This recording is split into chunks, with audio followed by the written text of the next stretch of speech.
ஒரு வழியா தாவேகா தலைவர் விஜய் அவர்கள் வளகாப்பு ஃபங்க்ஷன்லாம் முடிச்சிட்டு அரசியல்ல ஃபுல்லா ஃபோக்கஸ் பண்ண ஆரம்பிச்சிட்டாங்க. சென்னையில ஒரே நாள்ல 5 இடத்துல வந்து பிரச்சாரம் பண்ண போறாங்க. அதுக்கான காரணம் என்ன? இது எல்லாமே வந்து திமுகவை வீழ்த்துறதுக்கு தாவேகா தலைவர் விஜய் அவர்கள் போட்டிருக்க ஸ்கெட்சா? இவங்க இப்படி ஒரு ஸ்கெட்சை போட்டுக்கிட்டு இருக்க ஸ்டாலின் அவர்கள் நயினார் நாகேந்திரன் அவரை வீழ்த்துறதுக்கு பக்காவா ஒரு பிளான் போட்டிருக்காரு. அது என்ன? ஹாய், நான் உங்க தேவா. சோ வாங்க இத பத்தி டீடைலா தெரிஞ்சுக்கலாம். எலெக்ஷன் டேட்டை வந்து அனௌன்ஸ் பண்ணதுக்கு அப்புறமா திமுகவா இருக்கட்டும், அதிமுக, நாம் தமிழர் கட்சின்னு எல்லாருமே வந்துட்டு ரொம்பவே பரபரப்பா இருக்காங்க. யாருக்கு எவ்வளவு சீட்டு கொடுக்க போறோம் அப்படின்னு சொல்லிட்டு அதுல பயங்கரமான சர்ச்சைகள், இந்த மாதிரி அரசியல் களமே ஒரு மாதிரி சூடு பிடிக்க ஆரம்பிச்சிருச்சு அப்படின்னு தான் சொல்லணும். ஆனா தமிழக வெற்றி கழகம் சார்பா எந்த ஒரு ரெஸ்பான்ஸுமே இல்ல. கடைசியா தாவேகா தலைவர் விஜய் அவர்கள் வந்து தஞ்சாவூர்ல மக்கள் சந்திப்பு நிகழ்ச்சி வந்து நடத்தினாங்க. அதுக்கப்புறமா அவர் எங்க போனாரு அப்படின்னே தெரியல. ஆனா அதை தாண்டி நிறைய ஃபங்க்ஷனுக்கு எல்லாம் போனாங்க அப்படின்னு சொல்லிட்டு சோசியல் மீடியால வந்து விமர்சனம் பண்ணிட்டு இருந்தாங்க. இப்போ கடைசியா மார்ச் 28ஆம் தேதி அதுவும் ஒரே நாள்ல 5 இடத்துல வந்து தாவேகா தலைவர் விஜய் அவர்கள் வந்து பிரச்சாரம் பண்றதுக்கு திட்டம் போட்டிருக்காங்க. அதுல முதல் இடம் என்ன அப்படின்னு பாத்தீங்கன்னா பெரம்பூர் தான். அங்கதான் வந்துட்டு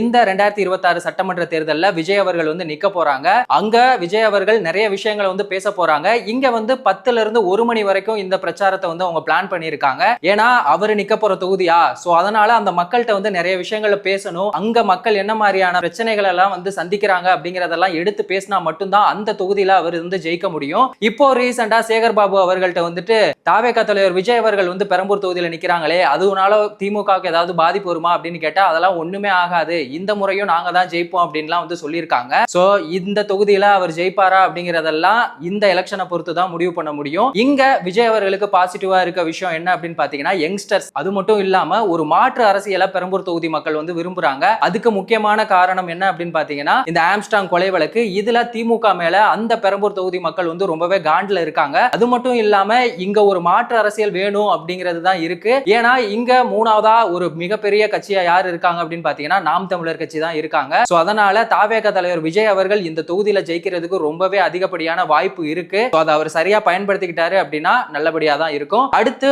1 மணிக்கு எங்க நிக்க போறாரு அப்படின்னா நம்ம ஸ்டாலின் அவர்களுடைய சொந்த தொகுதியான கொளத்தூர்ல தான் நிக்க போறாரு. இது வந்து ஓ இடம் ஓ ஆளுங்க இருந்தாலும் எனக்கு பயம் இல்ல அப்படிங்கிற மாதிரி அவரோட தொகுதியில அவர் என்ன பேச போறாரு அப்படிங்கறதே தெரியல. ஏன்னா அவர் எங்க போனாலுமே திமுக ஒரு தீய சக்தி அப்படின்னு சொல்லிட்டு தான் பேசுவாரு. இது ஸ்டாலின் அவர்களோட தொகுதி. சோ அங்க ஸ்டாலின் அவர்களை என்ன மாதிரியான விமர்சனம் எல்லாம் பண்ண போறாரு அப்படிங்கிறதுக்கு எல்லாருமே வந்து வெயிட் பண்ணிட்டு இருக்காங்க. இன்னொரு விஷயம், கொளத்தூர் தொகுதியில ஸ்டாலின் அவர்களோட சொந்த தொகுதியா இருந்தாலும் அங்க ஸ்டாலின் அவர்கள் மேல மக்களுக்கு பயங்கரமான ஒரு வெறுப்பு இருக்கு. அதுக்கு காரணம் இந்த எஸ்ஐஆர் அப்படிங்கிற ஒரு விஷயம் எப்ப வந்துச்சோ அதுல இருந்து திமுக வந்து கள்ள ஓட்டு போட்டு தான் வந்து ஒவ்வொரு முறையும் ஜெயிச்சுட்டு இருக்காங்க அப்படிங்கிறமான விஷயங்கள் வந்து வெளியே வந்ததுக்கு அப்புறமா அது திமுகவுக்கு ரொம்ப பெரிய டிராபேக்கா இருக்கு. சோ அந்த இடத்துல தாவேகா தலைவர் விஜய் அவர்கள் இத பத்தி எல்லாம் எடுத்து பேசினாங்க அப்படின்னா ரொம்பவே நல்லா இருக்கும். அதுக்கப்புறமா வில்லிவாக்கத்துல வந்து 2 மணிக்கு பிரச்சாரம் பண்ண போறாங்க.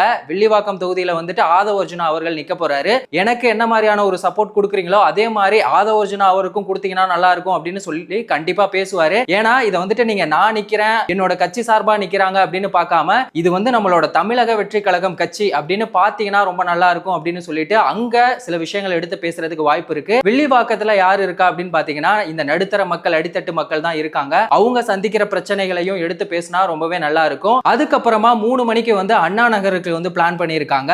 அங்க படிச்சவங்க வந்து ரொம்பவே அதிக பேர் இருக்காங்க. அது மட்டும் இல்லாம மாற்று அரசியல்ல தான் அங்க இருக்க மக்கள் வந்து விரும்புறாங்க. அதுக்கப்புறமா 4 மணிக்கு வந்து விருகம்பாக்கம் அங்க வந்து பிரச்சாரம் பண்ண போறாங்க. விருகம்பாக்கம் அப்படின்னாலே இந்த கோடம்பாக்கம், வடபழனி இந்த ஏரியா எல்லாமே ரொம்ப பக்கம். இது வந்து தாவேகா தலைவர் விஜய் அவர்களோட ஹோம் கிரவுண்ட் அப்படின்னே சொல்லலாம். ஏன்னா மீடியா பீப்புள் வந்து அங்க ரொம்பவே அதிகமா இருக்காங்க. சோ கண்டிப்பா அந்த இடத்துல விஜய் அவர்களுக்கு பயங்கரமான ஒரு சப்போர்ட் இருக்கு, பயங்கரமான ஒரு ரெஸ்பான்ஸ் இருக்கு. ஃபேன்ஸ் பேஸ் அப்படிங்கிறது ரொம்பவே அதிகமா இருக்கு. சோ அங்க அவர் என்ன பேச போறாரு நீங்க எல்லாரும் எப்படி வெயிட் பண்ணிட்டு இருக்கீங்களோ அதே மாதிரி தான் நானும் வெயிட் பண்ணி காத்துக்கிட்டு இருக்கேன். இந்த 5 இடங்கள்லயும் மக்கள் சந்திக்கிற பிரச்சனை என்ன, திமுக எதுக்காக திரும்பவும் ஆட்சிக்கு வரக்கூடாது அப்படிங்கிற மாதிரியான விஷயங்களை விஜய் அவர்கள் ரொம்ப தெளிவா எடுத்து பேசினாங்க அப்படின்னா நல்லா இருக்கும். இது எல்லாமே வந்துட்டு திமுகவை வீழ்த்துறதுக்கு விஜய் அவர்கள் பக்காவா போட்டிருக்க ஒரு ஸ்கெட்ச் அப்படின்னு தான் சொல்லணும். இது ஒரு பக்கம் இருக்க, ஸ்டாலின் அவர்கள் வந்து என்ன பண்ணிருக்காங்க அப்படின்னா பிஜேபி வந்து தமிழ்நாட்டுக்குள்ள வரக்கூடாது, தமிழ்நாட்டுல தாமரை மலரக்கூடாது அப்படிங்கிறது ஸ்டாலின் அவர்களோட நோக்கம் மட்டும் இல்ல, மக்கள் எல்லாரோட எண்ணமுமாவே இருக்கு. இப்போ அவரோட பிளான் என்னன்னா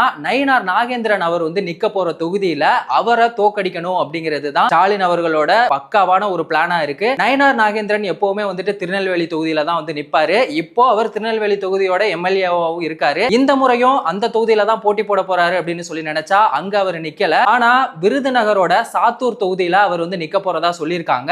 இங்க நயினார் நாகேந்திரன் அவர்களுக்கு பாசிட்டிவா இருக்க விஷயம் வந்து தேவர் சமுதாய மக்களோட ஓட்டு சதவீதம் அப்படின்னு தான் சொல்லணும். நயினார் நாகேந்திரன் அவரே வந்து ஒரு தேவர் சமுதாயத்தை சேர்ந்தவர் அப்படிங்கறனால அவரால் அங்க வந்து ஈஸியா ஜெயிக்க முடியும் அப்படின்னு சொல்லிட்டு பிஜேபி வந்து நினைச்சுக்கிட்டு இருக்காங்க. இங்க நம்ம தோத்து போக கூடாது அப்படிங்கிறதுக்காக ஸ்டாலின் வந்து யாரை நிறுத்துறாங்க அப்படின்னா திமுகவோட ஒரு மூத்த தலைவரை வந்து நிறுத்துறாங்க. அவரோட பேர் வந்து KKSSR ராமச்சந்திரன். இவரை வந்து எல்லாருமே செல்லமா சாத்தூர் ராமச்சந்திரன் அப்படின்னு தான் சொல்லுவாங்க. இவரே திமுகவுல இருக்கிறதுக்கு முன்னாடி ஆல்ரெடி ஏடிஎம்கேல வந்து இருந்திருக்காரு. 1977ல இருந்து 96 வரைக்கும் 96 எலெக்ஷன்ல வந்து அவர் தோத்து போனதுக்கு அப்புறமா டிஎம்கேல வந்து ஜாயின் பண்றாரு. 2001 2006 ரெண்டு டைமுமே வந்துட்டு இவர் தான் வந்து சாத்தூர் தொகுதியில ஜெயிச்சிருக்காரு. சோ இவரை நிறுத்துறது தான் வந்து ரொம்ப சரியா இருக்கும். இவரால மட்டும் தான் நயினார் நாகேந்திரனை வந்து தோக்கடிக்க முடியும், பிஜேபியையும் தோக்கடிக்க முடியும் அப்படின்னு சொல்லிட்டு தான் ஸ்டாலின் அவர்கள் இப்படி ஒரு பிளான் போட்டு வச்சிருக்காங்க. சோ இந்த பிளான் வந்து எந்த அளவுக்கு ஒர்க் அவுட் ஆகும் அப்படிங்கிறது 2026 சட்டமன்ற தேர்தல் முடிஞ்சதுக்கு அப்புறம் தான் தெரியும். தாவேகா தலைவர் விஜய் அவர்கள் வந்து ஒரே நாள்ல 5 இடங்களை சந்திக்கிறது ஏன் அப்படின்னா அவர் வந்து ஒரே இடத்துல பிரச்சாரம் பண்ணாலே அதை தான் வந்துட்டு எல்லா நியூஸ்லயுமே போட்டுட்டு இருப்பாங்க.